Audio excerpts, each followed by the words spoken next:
I am Dr. Rapp, and this is Appreciating Shakespeare, Series 1, Chapter 2, Who Was Shakespeare the Man?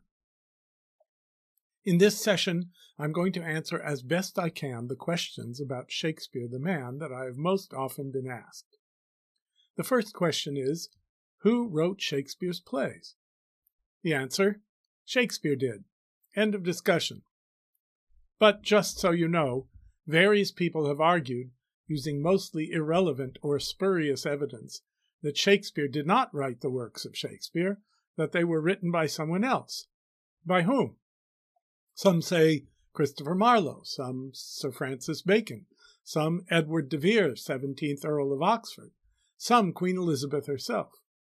Every important writer of Shakespeare's age has at least one would-be scholar defending his favorite's title to the authorship of Shakespeare's plays. Some even argue that the plays were written by several authors working together, an Elizabethan committee. But as a wit once said, if Bacon wrote Shakespeare, who wrote Bacon? I have seen this quip ascribed both to the Shakespeare scholar George Lyman Kittredge and to Albert H. Tolman of the University of Chicago. Its point is that every work of art bears the stamp of the style of its author, and no unprejudiced reader could mistake the best plays and poems we call Shakespeare's for the work of anyone else whose writing we know. The reasons people have raised this authorship question have little to do with evidence. One reason is envy. Some people simply cannot bear it that a writer like Shakespeare should exist. His unique greatness, one of the world's great mysteries of art, is an affront to them because they cannot explain it. Hence, consciously or not, they would love to cut him down to their own size, and they feel that if they can ascribe his work to someone else, they have explained Shakespeare. Another reason is intellectual snobbery. Because there is no evidence that Shakespeare attended the university, some people assume the man Shakespeare must have been a country bumpkin who could not have written works of poetic genius.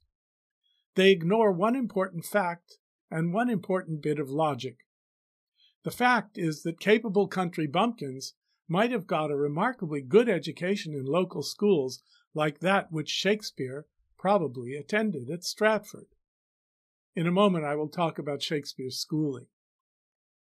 The bit of logic is that if higher education were the key to Shakespeare's greatness, what would account for there being no one else of Shakespeare's caliber among the Elizabethan playwrights who did go to the university? A third reason for the authorship questions even being a question is some people's attraction to conspiracy theories. Many pseudo-scholars produce elaborate and serpentine theories to explain why the hard evidence appears to refute their claims.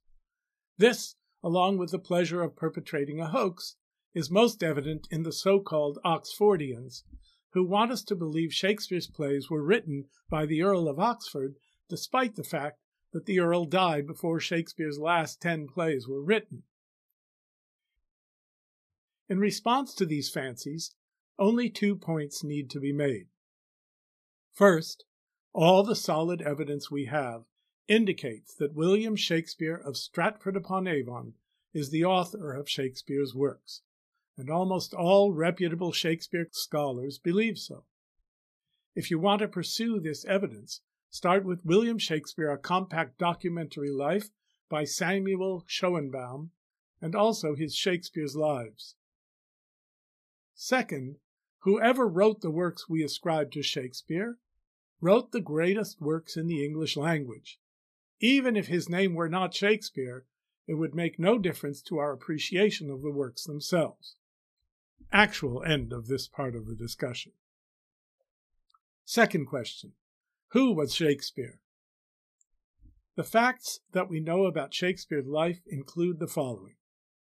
He was born on or about April 23, 1564, the third child and first son of John Shakespeare, a glover and commodities trader, who was a yeoman, meaning a man of substance under the degree or rank of a gentleman, and Mary Arden. He grew up in the small town of Stratford-upon-Avon and probably went to grammar school there. Again, I'll speak about that school in a moment. He married a woman named Anne Hathaway and had 3 children, a daughter named Susanna, and twins, a son named Hamnet, who died at age 11, and a daughter named Judith. Whether he ever traveled abroad is unknown.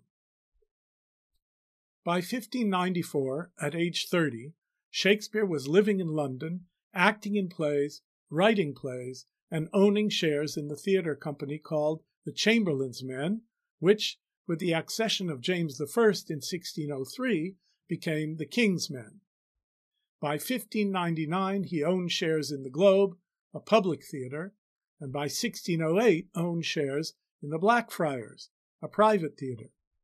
I will be talking about these theatres in the next podcast, Chapter 3. The last evidence we have of his acting in plays was his performance in Ben Jonson's play called Sejanus in 1603. It is likely that the epilogue to The Tempest, written in 1611-12, implies Shakespeare's farewell to the theatre. Shakespeare then retired to Stratford, though he had yet to collaborate on a few more plays, which I will discuss in a future podcast, Chapter 13, and had yet to write his last complete play, Henry VIII, in 1612. It was during the performance of that play, on June 29, 1613, that the Globe Theatre burnt down. Shakespeare died at the age of 52 on April 23, 1616, on or about his own birthday, and was buried either in Stratford Church or in the graveyard outside it. Sometime before 1623, a monument was built, probably by Gerard Johnson, a Southwark stonemason and sculptor, which shows a bust of Shakespeare holding a pen. The inscriptions on the memorial plaque read in Latin capital letters, Judicio Pilium, Genio Socratem, Arte Maronem, Terra Tegit, Populus Maeret, Olympus Habet. Translation: in judgment a Nestor, in genius a Socrates, in art a Virgil. The earth covers him, the people mourn him, Olympus has him. Then in English the inscription reads, Stay, passenger, why goest thou by so fast? Read, if thou canst, whom envious death hath placed within this monument Shakespeare, with whom quick nature died, whose name doth deck his tomb far more than cost. Sith, it's actually spelled S-I-E-H, but the sculptor meant since or sith. Sith all that he hath writ leaves living art but page to serve his wit.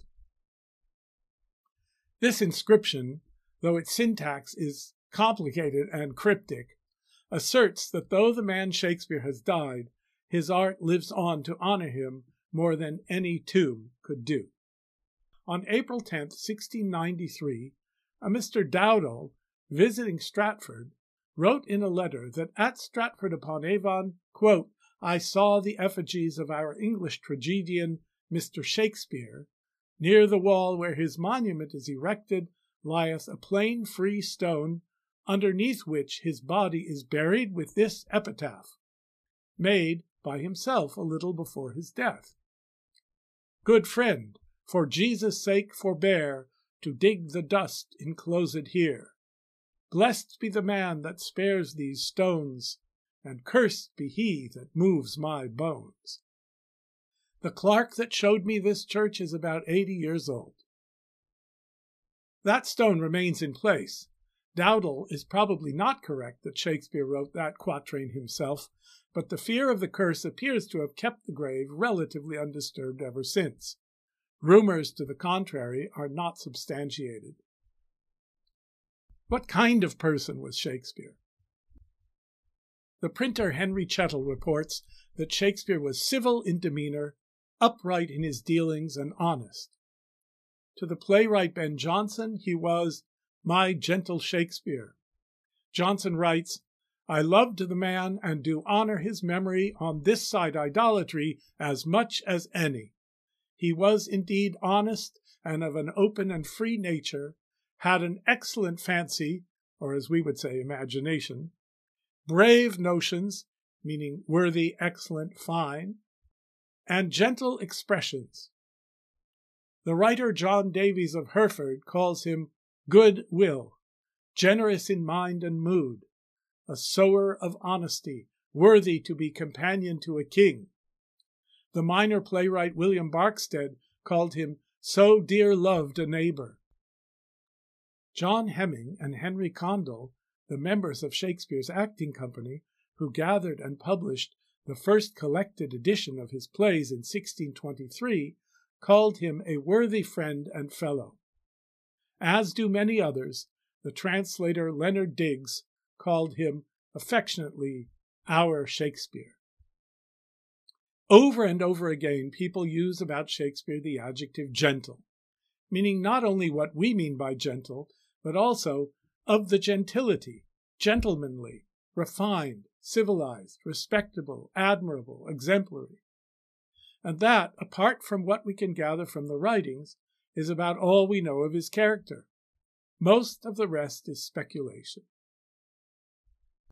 Did Shakespeare go to school?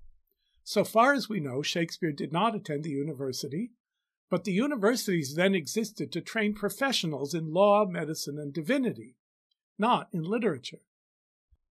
On the other hand, hundreds of passages in his work suggest that he had in Stratford the standard grammar school education of his day, in which case his literary training was extensive.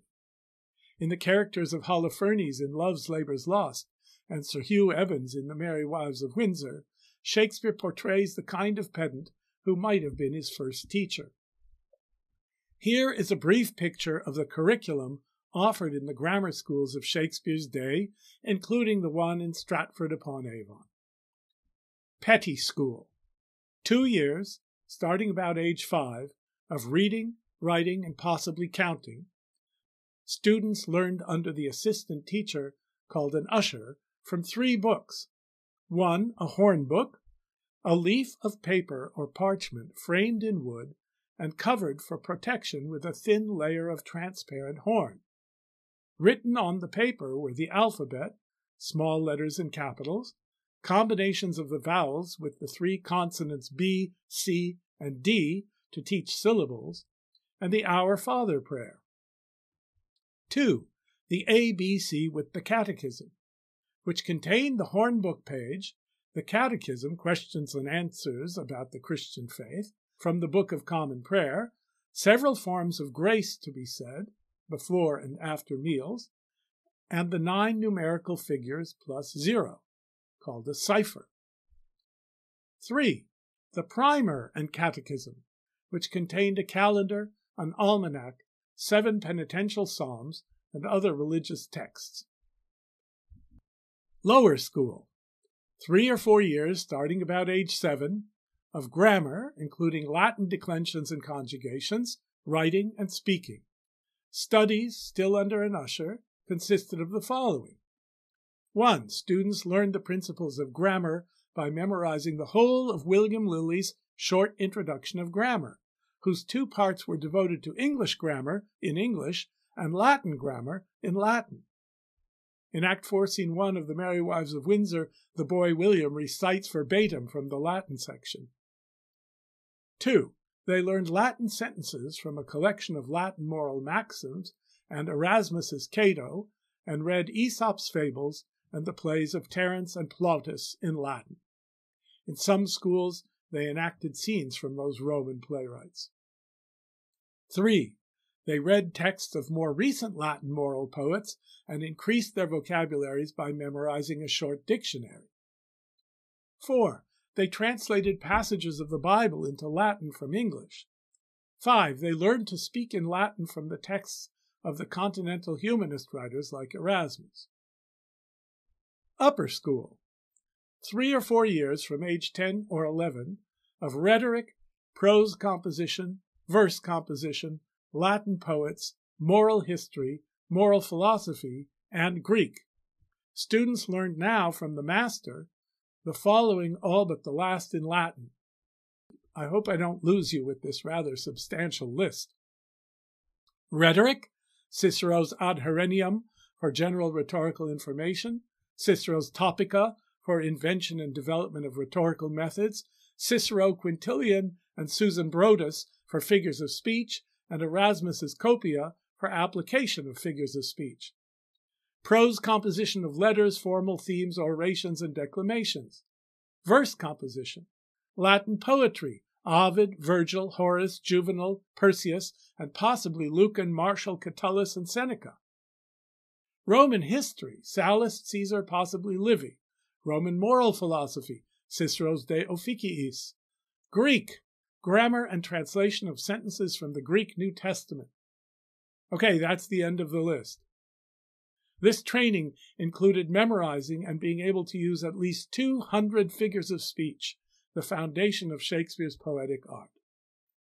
About Shakespeare's formal education between the ages of 5 and 15 or so, T.W. Baldwin, in his monumental work called Shakespeare's Small Latin and Less Greek, concludes, quote, "If William Shakespeare had the grammar school training of his day or its equivalent, he had as good a formal literary training as had any of his contemporaries."